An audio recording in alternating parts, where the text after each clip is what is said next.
अजीज दोस्तों, अस्सलाम वालेकुम, नमस्ते, सत श्री अकाल, जय जनेंद्रा, गुड आफ्टरनून। धन्यवाद सिंह साहब।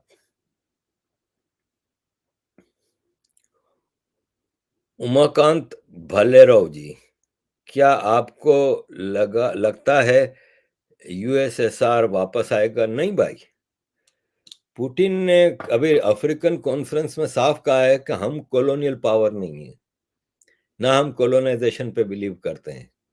और इस वक्त दुनिया में सबसे बड़ी कॉलोनियल पावर अमेरिका है। और उसने एक बड़ी पते की बात बताई।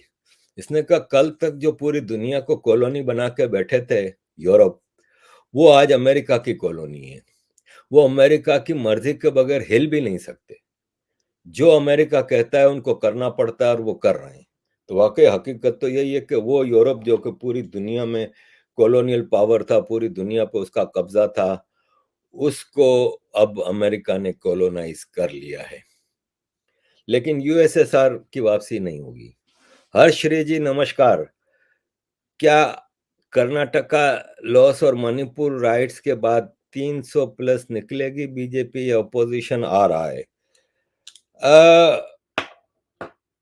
दो सवाल है ना। तो ओपोजिशन आ रहा है, आई डोंट सी। ओपोजिशन तो अभी ऑलरेडी कुछ महीनों पहले तक एक दूसरे को गालियां दे रहे थे। बल्कि एक डेढ़ महीने पहले आम आदमी पार्टी और कांग्रेस आपस में लड़ पड़े थे। इनकी मुफाद की जंग है, कैसे लड़ेंगे? दूसरा, आप मुझे ये बताएं कि जब इलेक्शन होंगे तो आप बीजेपी को उस वक्त हरा सकेंगे जब ओपोजिशन हर कंस्टिट्युएंसी से अपने कैंडिडेट वन लाएगी, कि पूरा ओपोजिशन का एक कैंडिडेट बीजेपी का मुकाबला करेगा। आप क्या समझते हैं कि बंगाल में ममता कांग्रेस को सीटें देगी? तो ममता चाहेगी कि बंगाल में सारे इलाकों में उसके लोग खड़े हों, कांग्रेस भी चाहेगा कि उसके खड़े हों। इसी तरह आप बिहार में आ जाएं। बिहार में नीतीश कुमार है, लालू की पार्टी है, कांग्रेस है। कैसे आप सीट का एडजस्टमेंट करेंगे? वहीं इनकी पोल खुल जाएगी। फिर इसके बाद आपको आगे इलेक्शन के, सपोज इलेक्शन में ओपोजिशन पार्टियां लेके आ जाती हैं सीटें, सरकार के अंदर शेयरिंग का कितना बड़ा मसला होगा? कौन प्राइम मिनिस्टर, कौन फॉरेन मिनिस्टर, कौन डिफेंस मिनिस्टर? और इन केस भारत के बदकिस्मती होगी कि अगर ये लोग सरकार में आ भी जाते हैं तो वो कैसी सरकार होगी जिसमें 26 मुख्तलिफ पार्टियों की अलग अलग उनके इलेक्शन मैनिफेस्टो हैं, अलग अलग पॉलिसीज हैं, अलग अलग थिंकिंग है। वो कैसे सरकार चलेगी? भारत का तो सत्यानाश हो जाएगा। तो इनका आना मुश्किल, मुझे तो नामुमकिन लगता है। अब सवाल है 300 सीटों का। ये भी डिपेंड करता है कि ओपोजिशन यूनाइटेड रहती है और यूनाइटेड कैंडिडेट्स लाती है। अगर यूनाइटेड कैंडिडेट्स आ जाते हैं इनके, तो फिर इस पे गौर किया जा सकता है। अब उत्तर प्रदेश में अखिलेश यादव, कांग्रेस, अवैसी, दीगर कैसे सीट एडजस्टमेंट करेंगे? यही चीज तेलंगाना, आंध्रा, तमिलनाडु, कर्नाटका, हर जगह मसले होंगे। सीट एडजस्टमेंट में ही इनकी पोलें खुल जाएंगी। पंजाब में आम आदमी पार्टी कांग्रेस को मौका देगी कि अच्छा आधी सीटों पर हम खड़े करते हैं, आधी पे आप। तो पंजाब में और 25 पार्टियां हैं। तो 300 सीट, मुझे लगता है कि ओपोजिशन के डिवाइड होने से तो 300 से काफी ऊपर बात चली जाएगी। महेश भाई नमस्कार। आप भी यूट्यूब मेंबर बन गए, thank you very much. Mahesh भाई पाकिस्तानी हिंदुओं के लिए बढ़ चढ़ के काम कर रहे हैं। हमारा जुलाई का इशू तकरीबन तैयार हो गया है, 2-3 दिनों में तैयार हो जाएगा, एशियन ह्यूमन राइट्स फोरम का। उसकी कवर स्टोरी पाकिस्तान में हिंदुओं के ऊपर अत्याचार जो हो रहे हैं वो है। वो महेश भाई ने कवर स्टोरी तैयार कर रहे हैं और तकरीबन हो चुकी है। और यह है कि वो आपके सामने हम पेश करेंगे। महेश भाई का कंट्रीब्यूशन टुवर्ड्स पाकिस्तानी हिंदू बहुत बड़ा है। हर महीने उनकी रिपोर्ट आती है जिसमें वो पूरा कंपाइल करके बताते हैं कि क्या-क्या वाक़यात हुए हिंदुओं के ऊपर इस महीने में, और ये काफ़ी सालों से कर रहे हैं। मैंने अभी आपको जो इंटरनेशनल कोर्ट ऑफ जस्टिस में जाने की बात की थी, उसमें उन्होंने कहा ना कि आप एविडेंस, तो मेरे ज़हन में महेश भाई ही सबसे पहले आए थे कि महेश भाई के पास कई साल का रिकॉर्ड मौजूद है, तो महेश भाई ही फिर हमें वो प्रोवाइड करेंगे और हम, देखिए मेरे अकेले से तो ये सब होगा नहीं। सबसे बड़ी बात ये है कि इसमें लाखों करोड़ों रुपए का काम है ये। ये केस 4-5 साल 10 साल भी चल सकता है।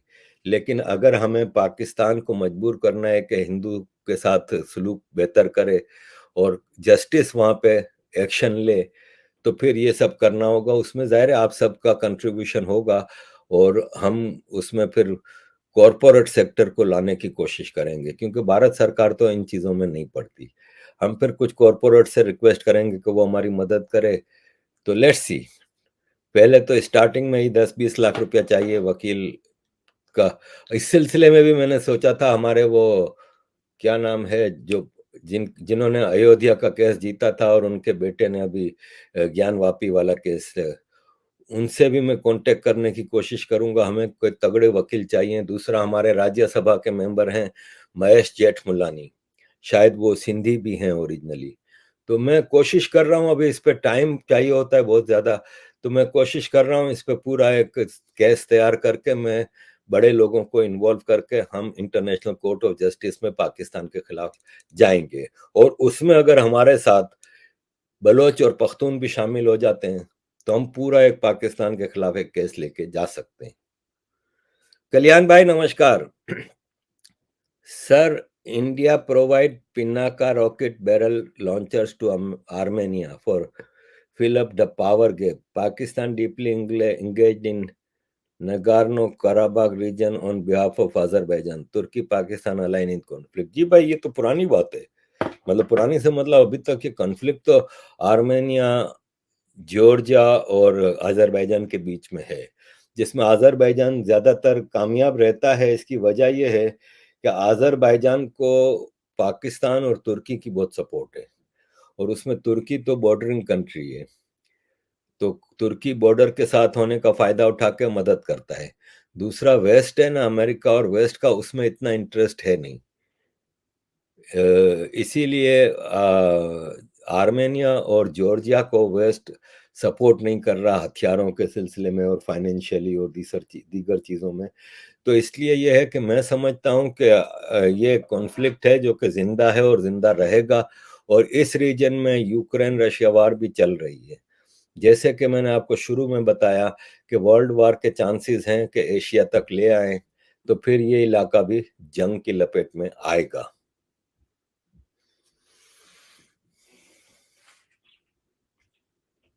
Kalyan bhai, in future there will any possibility to ending the destabilized of Pakistan politics? देखें, बिल्कुल भी नहीं। अब अमेरिका में अभी एक कॉन्फ्रेंस हुई है जिसका टॉपिक था कि पाकिस्तान की डेमोक्रेसी और ये और वो और नए इलेक्शन फ्री एंड फेयर होने चाहिए। अब फ्री एंड फेयर इलेक्शन होता देख सकते हैं पाकिस्तान में? ऑलरेडी आर्मी चला रही है हर चीज। अभी इन्होंने पार्लियामेंट से पाकिस्तान में बिल पास कराया कि आर्मी की बदनामी जो करेगा उसको 2 साल की सजा, ये वो।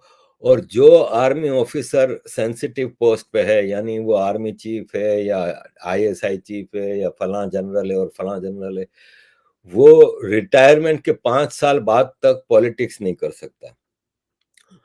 तो मेहरबानी होती अगर उसमें ये भी डाल देते कि हाजिर सर्विस में भी पॉलिटिक्स ना करे, तो रिटायरमेंट के 5 साल ये तो हाजिर सर्विस में ही पूरी पॉलिटिक्स करते हैं। पाकिस्तान में जब तक आर्मी है, डेमोक्रेसी को भूल जाए। Umakant Bhalerao, what is new world order in near future? देखें, न्यू वर्ल्ड ऑर्डर की जो टर्म है वो तो अमेरिका लाया था।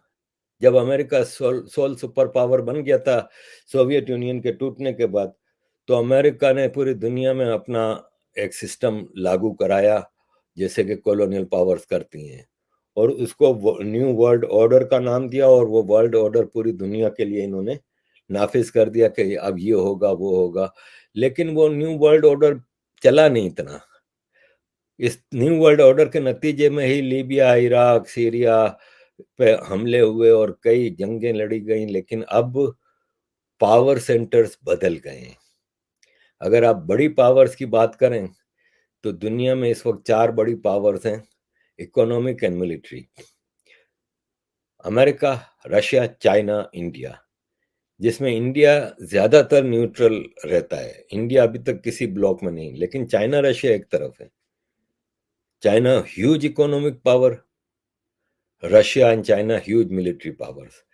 यूरोप टूटा फूटा है, यूरोप के पास अब कुछ भी नहीं बचा। लूट मार करके पूरे कई सौ साल से कॉलोनियल पावर में जो जमा किया था वही है। आगे इनके पास प्रोडक्शन वैल्यू नहीं है, जीरो है। तो यूरोप और अमेरिका कमजोर हैं इस न्यू वर्ल्ड ऑर्डर में, चाइना रशिया के। दूसरा एमर्जिंग, एक तो इंडिया हो गया, वो साइड पे है। इंडिया ने अब तक यही कोशिश की है कि वो किसी कॉन्फ्लिक्ट में पार्टनर ना बने। हमने यूक्रेन रशिया वार में देख लिया था ये। इंडिया समझता है कि इंडिया अकेला खड़ा होकर सस्टेन कर सकता है, और उसके लिए जो इंग्रेडिएंट्स चाहिए होते हैं ना, वो होते हैं कि आपके पास इतना खाने पीने का लोकली प्रोड्यूस होता है कि आप अपनी पब्लिक को पूरा कर सकते हैं। तो इंडिया तो खाने पीने का एक्सपोर्टर है बहुत ज्यादा, चावल, गंदुम, सब्जियां, फ्रूट, डेयरी, बुचरी, सब चीजें। पूरा अरबियन गल्फ 60% इंडिया भेज रहा है। एंड अरबियन गल्फ में ईरान भी है, अरब कंट्रीज में 17-18 हैं, बड़ी बात है। तो इंडिया को पहला तो ये।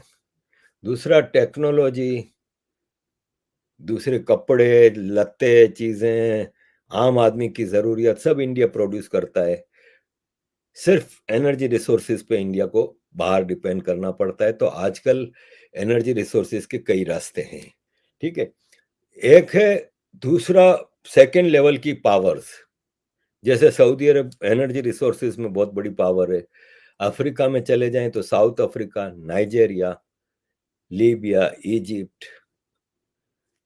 हर कंट्री की अपनी कोई ना कोई इंपॉर्टेंस है। फिर साउथ अमेरिका में ब्राजील, अर्जेंटीना तो चलो मोहताज है आईएमएफ का, मेनली ब्राजील, मेक्सिको। इस तरफ आ जाएं तो फिर जापान है। तो बैलेंस मोरलेस सेम तो मैं नहीं कहूंगा। ये जो दूसरा पावर ब्लॉक है ना, ब्रिक्स वाला, ह्यूज है, ह्यूज। अभी तो 5 कंट्री है। आप सोचें, इसमें नाइजेरिया, सऊदी अरब, इजिप्ट, मैक्सिको, इस तरह के कुछ कंट्रीज आ जाते हैं तो बड़ी बात है। तो let's see, world order change होता रहेगा। ऋषिकेश हरिदास जी नमस्कार, thank you. Why are Saudis investing so much in Pakistan? देखिए, सऊदी अरब है ना, उसकी जो करंट लीडरशिप है ना, दे मीन बिजनेस। और बिजनेस के लिए इंडिया में भी बहुत इन्वेस्टमेंट है इनकी, और कर रहे हैं। सऊदी अरब की नेक्स्ट 10 ईयर्स में $100 बिलियन इन्वेस्टमेंट प्लान है इंडिया में।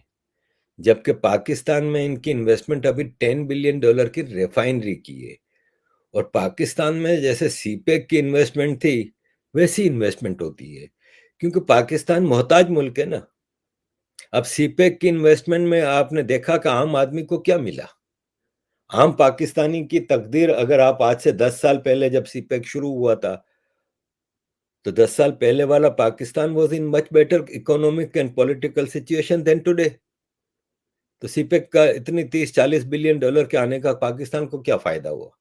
इसी तरह सऊदी अरब अब जो $10 बिलियन की रेफाइनरी लगा रहा है पाकिस्तान में, उसका आम पाकिस्तानी की जिंदगी पे क्या असर होगा?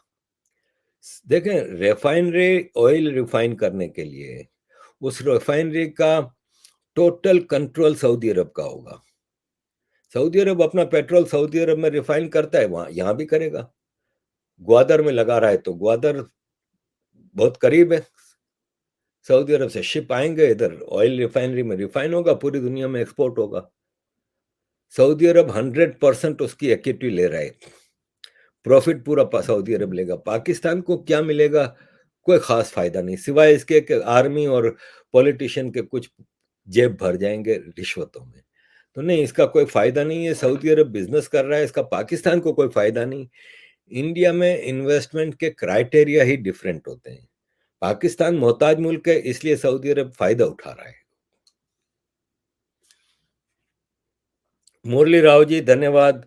प्रणाम Arif ji, your view on Kissinger visit to China, why did Mohammed bin Salman bail out Pakistan with दूसरा जब सवाल जो है कि क्यों सऊदी अरब ने $10 बिलियन से बेल आउट किया, तो बेल आउट नहीं किया है। बेल आउट वो $2 बिलियन जो लोन दिए, वो भी खर्चा करने के लिए नहीं, खजाने में दिखाने के लिए, रखने के लिए। वो भी 1 साल के लिए दिए, 1 साल बाद वापस करने हैं। जो कि शायद रोल आउट हो जाए। $10 बिलियन की जो इन्वेस्टमेंट रेफाइनरी लगाने की है, वो मैंने अभी डिटेल में आपको बता दिया पिछले सवाल के जवाब में, कि वो सऊदी अरब का एक बिजनेस डील है जिसका टोटल फायदा सऊदी अरब को होगा, पाकिस्तान को उससे कोई फायदा नहीं होगा। और अभी तो वो पेपर के ऊपर है, ग्वादर में है, अभी तो कई फैक्टर्स हैं, लेट्स सी पहले ये बलोचिस्तान में सुकून अमन तो ले आए। और दूसरा आपका जो पहला सवाल है किसिंगर का, उस पे मैंने कल वीडियो डिटेल में बनाई है कि एक 100 साल का बुढ़ा जो कि 4 कदम नहीं चल सकता बगैर सहारे के, एक हाथ में लकड़ी होती है, दूसरे हाथ से एक आदमी ने पकड़ा होता है, वो 14 घंटे की फ्लाइट लेके जाता है इस प्राइवेट जेट में, जिसमें पूरा हॉस्पिटल बना के, जो प्लेन था उसको पूरा हॉस्पिटल बना के रखा था। वो वहां जाता है चाइना। चाइना का जी जिनपिंग जो कि 1.4 बिलियन लोगों का प्रेसिडेंट है। चाइना इतनी बड़ी इकोनॉमी, इतनी बड़ी पावर, इतने सारे कॉन्फ्लिक्ट्स में बैठा हुआ उसका प्रेसिडेंट के पास टाइम कहाँ होता है? वो पाकिस्तान का प्राइम मिनिस्टर जाता है तो उसको इतना टाइम नहीं देता जितना इसने किसिंगर को दिया, कई घंटों। कौन है ये किसिंगर? क्यों मिला जी इससे? क्या डिस्कशन हुई? क्या फायदा था किसिंगर को? क्या ऐसी मौत आ रही थी कि वो अमेरिका से उठ के 14 घंटे की मेडिकल फ्लाइट लेके जाता है? कुछ तो है ना। तो ये भाई किसिंगर उसको समझाने गया था कि कोई ऐसा रास्ता निकालो कि हम छोटी मोटी कोई वो करें जंग, और उसमें रीजन में थोड़ा आपके दुश्मनों को, एक तरफ पाकिस्तान को हम इंडिया के खिलाफ लगाएंगे, इंडिया के खिलाफ पाकिस्तान कुछ ऐसे काम करेगा कि इंडिया हमला करेगा पाकिस्तान पे, तो हम यूक्रेन को जैसे पीछे से पुश कर रहे हैं, ऐसे आप और अमेरिका मिलकर पाकिस्तान को हथियार और सप्लाई करेंगे। और फिर पाकिस्तान को टेररिस्ट रिक्रूटमेंट का मसला है नहीं, पाकिस्तान इस्लाम के नाम पे पूरी दुनिया के टेररिस्ट जमा करके इंडिया में आतंक की होली खेलेगा। और यह है कि हम, तो ऐसा कुछ देखें, कंफर्म तो कुछ इस पे नहीं कहा जा सकता, ठीक है, क्योंकि ये इतना सीक्रेट डिस्कशन था कि इसके ऊपर ना कोई प्रेस ब्रीफिंग हुई है, ना किसी ने बताया है, ना चाइना ने, ना किसिंगर ने, कि क्या बात थी। लेकिन एक फ्रेंडली विजिट ऐसे ही नहीं थी, मिलने मिलाने की नहीं थी। ना जी के पास इतना टाइम है, ना किसिंगर को इस सिचुएशन में कि 100 साल की उम्र है उसकी। कुछ तो है, सीरियस है, खुल के आएगी जब तब। अभी तो अजम्पशंस हैं जो कि मैंने आपके सामने रखे हैं। ऋषिकेश हरिदास जी धन्यवाद।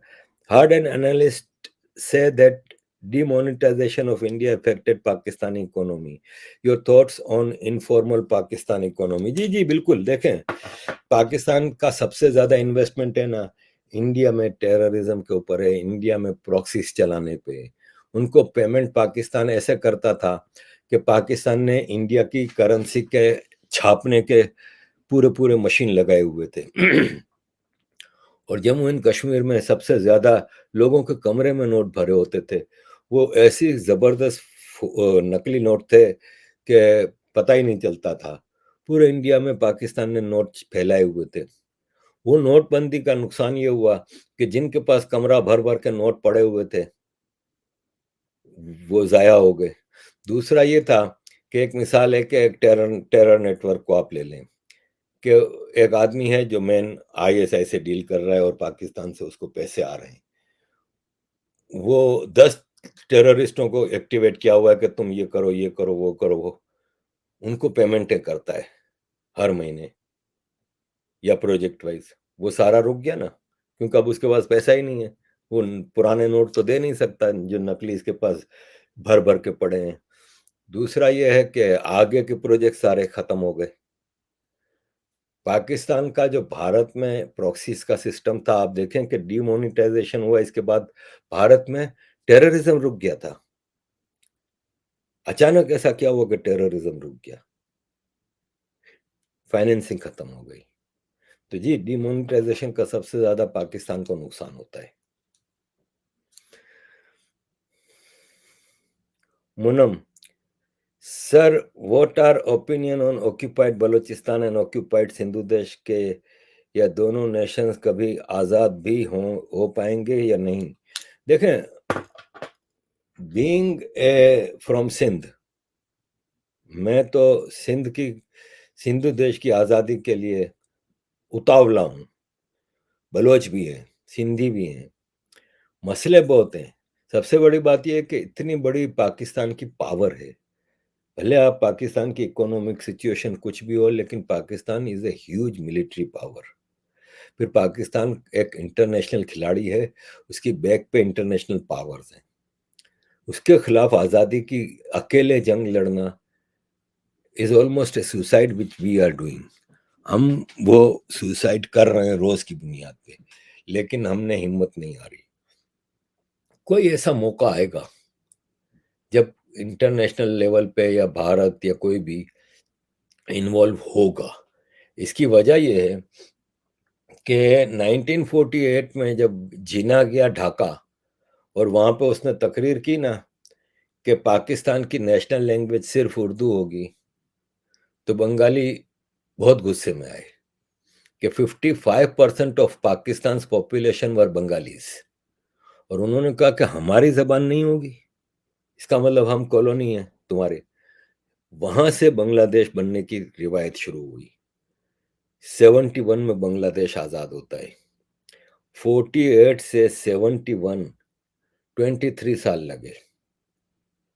भारत में नहीं इन्वॉल्व हुआ 48 में, फिर 50s में, फिर 60s में। भारत कब इन्वॉल्व हुआ? 70 में, 22 साल बाद। तो 22 साल बंगालियों ने भी इंतजार किया था ना भाई।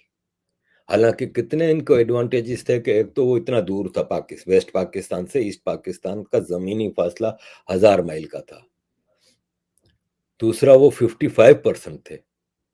तीसरा, वो बांग्लादेश यानी ईस्ट पाकिस्तान में मेजोरिटी, फुल मेजोरिटी थे कि 1970 के इलेक्शन में वहां 162 सीटें थी, 160 अवामी लीग जीती थी, यानी बंगाली यूनाइटेड थे। हमारे यहाँ काफी मसले हैं। हालांकि 50s में यूनाइटेड नहीं थे बंगाली ना। मौलाना भाषानी था, वो वेस्ट पाकिस्तान की पॉलिटिक्स में हिस्सा लेता था। हुसैन शहीद सोहरवर्दी प्राइम मिनिस्टर रहा था पाकिस्तान का। तो टाइम लगता है। हमारा क्या है कि सिंधु देश और बलूचिस्तान वाले, एक तो हमारे बॉर्डर मिलते हैं ईरान से, अफगानिस्तान से, पाकिस्तान से। कोई हमारा सपोर्ट नहीं करता। हमारा इंडिया से बॉर्डर सिंध का मिलता है, लेकिन इंडिया बिल्कुल सपोर्ट करने को तैयार नहीं है। दूसरा ये है कि हम यूनाइटेड नहीं है भाई। ये कड़वा घूंट है जो मैं खुल के बोलता हूँ कि ना बलोच यूनाइटेड हैं, लड़ रहे हैं लेकिन इंडिविजुअली लड़ रहे हैं, अपने अपने अलग अलग इलाके में लड़ रहे हैं, मिलके ना कोई पॉलिटिकल। जैसे इंटरनेशनल लेवल पे ही बलूचिस्तान का देखें आप, तो खाली जिनीवा जैसी मिसाल ले लें तो वहां पे 4-5 अलग अलग बलोच ग्रुप आते हैं लॉबिंग के लिए, उनकी आपस में भी नहीं बनती, एक दूसरे के प्रोटेस्ट में भी नहीं खड़े होते बलोच। यही सिंधियों का हाल है। जिस सिंधी से बात करो वो दूसरे सिंधियों को गालियां दे रहा होता है। अभी एक इशू पे मैंने कोशिश की, सिंधु देश के हवाले से मेरे सामने कुछ चीजें आई थी, मैंने 3-4 सिंधी नेशनलिस्ट लीडर्स से बात की, एक दूसरे को ही खिलाफ बात कर रहे थे। नहीं नहीं, वो तो ऐसा है, वो तो ऐसा है। तो बड़ा मसला है, मुश्किल हमारा सफर है, लेकिन मंजिल हम जरूर पाएंगे, ये हमारा बिलीफ है। अजय टी, सर, हाउ मुल्ला Tariq Jameel became so rich? अरे भाई, मुल्ला पाकिस्तान के सारे ही रिच हैं। ये लूट मार करते हैं। अब कल करबला था ना, जो मुहर्रम आपको पता है शियाओं का मातम होता है और ये सब, उसमें कल तारिक जमील की मैं वीडियो देख रहा था, आंसुओं से रोते हुए वो बयान कर रहा है। उस वक्त मुझे ख्याल आया कि यार ये बेवकूफ आदमी है, ये मुल्लागिरी में आके इतना कमा रहा है, सोचो एक्टिंग में आता तो कितना कमाता। इतना जबरदस्त एक्टर है ये, इतना इसका फेस एक्सप्रेशन, इसको एक्टिंग ऐसी आती है। तो एक शातिर मुल्ला शातिर ही होता है साला। पाकिस्तान का मसला क्या है कि पाकिस्तान में हर आदमी मुसलमान जुम्मे की नमाज मस्जिद में पढ़ता है, और वहां पे मुल्ला जो भाषण दे रहा होता है सर झुकाए ईमान के साथ ऐसे सुन रहा होता है गौर से। तो मुल्ला कंट्रोल्स माइंड, और आर्मी ने शुरू से इसीलिए मुल्ला के साथ अलायंस रखा। एक जमाना था मुल्ला मोहल्ले की मस्जिद का होता था, मोहल्ले के कुछ लोग खाना भेज देते थे, बस उसका काम चल जाता था, उधर ही एक कमरे में रहता था। आज का मुल्ला ऐसा नहीं है। आज के मुल्ला ने मस्जिद में अपना हुजरा बनाया हुआ है बड़ा जबरदस्त, जिसमें बच्चों को रेप करने का ये वो रखा है, लेकिन रहता बड़े बंगले में ही है, अलग अपने बंगले बनाए हुए हैं। तो तारिक जमील का अमीर क्या पाकिस्तान, आप जिसको देखो पाकिस्तान में सारे मुल्ला अमीर हैं, कौन सा मौलाना फजल रहमान क्या अमीर नहीं है? ये साद साद रिजवी जिसका बाप एक क्लर्क था, कहां से इतना पैसा आया? ये जिन गाड़ियों में घूमते हैं, खाली इतनी गाड़ी 10-10 करोड़ की, 5-5 करोड़ की गाड़ियां लेके जो घूम रहे होते हैं, पैसा कहां से आता है? तो ये बिजनेस है। मुल्लागिरी is biggest business in Pakistan. Aditya Bhowmik ji धन्यवाद। जय हिंद sir, thanks being lighthouse emits utter chaos of actual information. Do you think the current India alliance is backed by anti-India West? जी बिल्कुल बिल्कुल। राहुल गांधी क्या चने बेचने आया था लंदन अमेरिका? फिर अमेरिका में तो खुल के सामने आया जब वो टोटल एंटी इंडिया एलिमेंट के साथ ही बैठ के कॉन्फ्रेंसें कर रहा था। इसकी कॉन्फ्रेंसों में मतलब आप देखें, एनआरआई जो हैं, मोदी जी जाते हैं, कितना ओवरवेलमिंग उनका इस्तकबाल होता है, लोग सड़कों पे घंटों से खड़े होते हैं। भाई साहब ये एनआरआई इधर है ना, इनके पास टाइम नहीं होता। आज मेरा ख्याल है फरवरी में आखिरी इंडियन से मेरी कोई मुलाकात हुई थी। आज 4 महीने में मेरा ख्याल है एक या दो ऐसे इंडियन से मिला हूं जो बाहर से आए थे तो उनसे मुलाकात हुई। जैसे अमित भाई आए थे अमेरिका से इंडिया जाते हुए, उनका स्टॉप ओवर था लंदन, मुलाकात हो गई। जैसे महेश भाई हैं एक, वो दुबई से आए थे, उनसे मुलाकात हो गई। ऐसे 2-4 इंडियनों से मुलाकात हुई। यहाँ पे मेरे डजन्स ऑफ हिंदू दोस्त हैं, इंडियन दोस्त हैं, पर्सनल दोस्त हैं, उनकी शक्ल नहीं देखी कितने 4-6 महीने हो गए। टाइम ही नहीं होता इनके पास। तो फिर मोदी जी आते हैं, चाहे लंदन आए, जर्मनी आए, फ्रांस आए, अमेरिका जाएं, लोग घंटों खड़े रहते हैं सड़कों पे। ये अंदर का प्यार है। राहुल गांधी भी तो इतना बड़ा लीडर बनता है ना, कांग्रेस का लीडर है जिसने भारत पे अंधा रूल किया है 50-60 साल। उसके सामने तो वही 4-5 इंडियन एंटी इंडिया फेसिस आके खड़े हो जाते हैं। तो वो यहाँ आया ही डील करने था, उसके डील करके जाने के बाद ही तो ये सब बना है। वरना इससे पहले भी एक मीटिंग हुई थी जिसमें अरविंद केजरीवाल ने जाने से मना कर दिया था कि हम कांग्रेस के साथ नहीं बैठ सकते। आजकल वीडियो हमारे सोशल मीडिया वाले जालिम है भाई, वीडियो वायरल हो रही हैं। उद्धव ठाकरे सोनिया गांधी को गालियां दे रहा है, ऊपर ये वीडियो लगी हुई है, नीचे सोनिया गांधी के साथ खड़ा होकर प्यार मोहब्बत की बातें कर रहे हैं। अरविंद केजरीवाल गालियां दे रहा है कांग्रेस को, अब राहुल गांधी के साथ मीठी मीठी बातें कर रहा है। तो ये मिलाने वाले, जुड़ाने वाले वेस्टेड इंटरेस्ट जो होते हैं ना, वो वेस्ट का इकोसिस्टम ही है जो इनको मिला जुला रहा है। सोरोस की जो स्पीच थी 2024 के इलेक्शन के हवाले से, उसको ध्यान में रखें। सुमुख भाई बड़ी देर कर दी आते आते, कैसे हैं? Is Malik Riaz as powerful as army in Pakistan? भाई मलिक रियाज आर्मी का एजेंट है, दलाल है। हाउसिंग कॉलोनियां बनाता है आर्मी के पार्टनरशिप में, जमीन कब्जा करते हैं, उसमें आर्मी इन्वॉल्व होती है, प्रॉफिट में हिस्सा देता है, कई जनरलों को वहां पे बंगले दे देता है, मीडिया हाउस वालों को जितने एंकर और मीडिया हाउस वाले हैं या तो डीएचए में रहते हैं या बैरिया टाउन में रहते हैं, सबको रिश्वत में ये सब मिला हुआ है। तो Malik Riaz is agent of army, they both are same.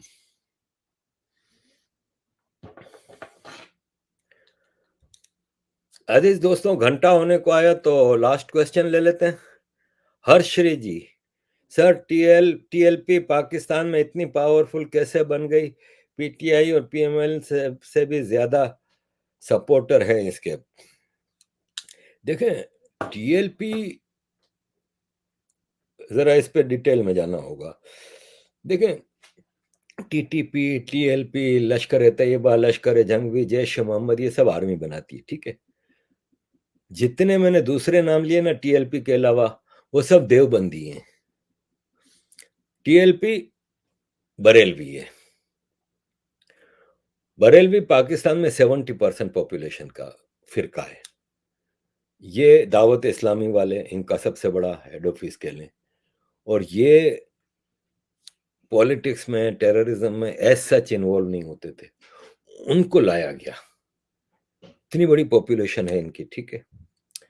बात याद आई, मेरे एक दोस्त हैं इंडिया में, परसों उनसे बात हुई तो कहाँ जा रहे, क्या कर रहे हैं? बोले मैं सफर में हूँ। मैं कहाँ जा रहे हैं? बोले बरेली जा रहा हूँ। मैंने कहा यार, वहां पे सबसे बड़ा शैतान का मजार है, बरेलवी फिरका वहीं से शुरू हुआ है, तो जरा उसके मजार के पास से गुजरो तो 2 लानतें मेरी तरफ से भी भेज देना, क्योंकि बहुत ही गंदा फिरका है। मेरा फिरका है, मैं उसी में पैदा हुआ हूँ, मेरे पेरेंट्स, मेरी फैमिली ज्यादातर उसी में थे। तो बरेलवी इतनी बड़ी पॉपुलेशन है, उसको आर्मी ने एक्टिवेट किया। कैसे किया? जब मोदी जी आए, बल्कि मोदी जी के आने से भी पहले जब पाकिस्तान आए थे, एक्टिवेट वहां से हुए।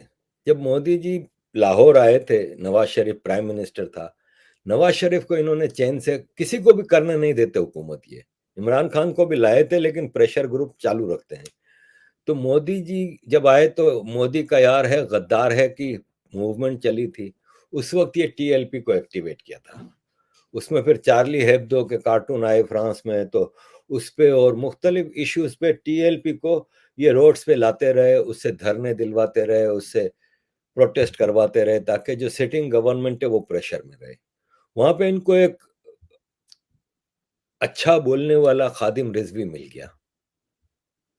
खादिम रिजवी हालांकि अहले सुन्नत वल जमात है, जिसका ये जो चांद देखने वाला है ना, क्या नाम है साले का यार, अभी परसों धमकियां देके गया है कि स्कूलों में म्यूजिक की तालीम फ्री कर दी है पाकिस्तान में, स्कूलों में म्यूजिक एजुकेशन आम कर दी है, हम हुकूमत से मुतालबा कर रहे हैं कि ये हमारी कल्चर नहीं है, हमारा रिलीजन इसकी इजाजत नहीं देता, आप म्यूजिक एजुकेशन बैन करो, ये करो, वो करो।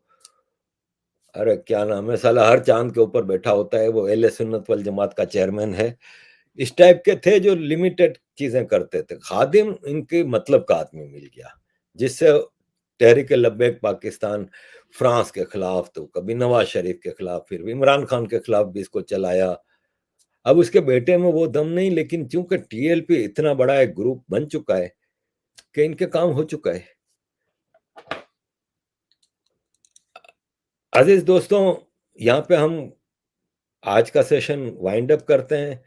वाइपो जपो दिया जी, थैंक यू वेरी मच। और यह है कि कई सवाल हैं जो नजर आ रहे हैं, लेकिन अजीज दोस्तों, मुझे भी कहीं अब जा